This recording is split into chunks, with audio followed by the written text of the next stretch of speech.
Pakistan army chief Asim Munir Mullah Munir వాడే నిన్న promotion ఇచ్చుకున్నాడు.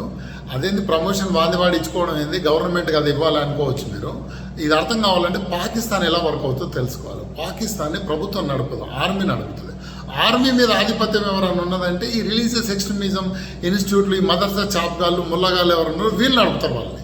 స్వయంగా ఆసిమ్ మునీర్ గారు కూడా చిన్నప్పుడు మదర్సాలో చదువుకున్నవాడే. వీళ్ళ నాయన పార్ట్ టైం స్కూల్ టీచర్ ఉంటే ఫుల్ టైం ఇమామ్ ఉండే, ఆయన కూడా మదర్సాల పాఠాలు చెప్పేటోడే.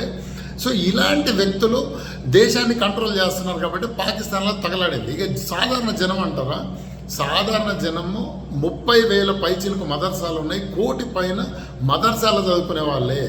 ఇలాంటి వాళ్ళ ఐక్యూ ఏ రేంజ్లో ఉంటుంది, వాళ్ళ రిలీజియస్ ఎక్స్ట్రీమిజం ఎలా ఉంటుంది అనేది తెలుసుకుంటే ఆర్మీ ఎలా కంట్రోల్ చేస్తుంది దేశాన్ని అనేది మనకు అర్థమవుతుంది. నెక్స్ట్ ముషరఫ్ లాగా వీడు ప్రభుత్వాన్ని పక్కకు తోసేసి పాకిస్తాన్ని కూడా ఫుల్ వీని హ్యాండ్ ఓవర్లకు తెచ్చుకునే అవకాశం ఉంది. రానున్న రోజులు ఎట్లుంటుందని చూద్దాం.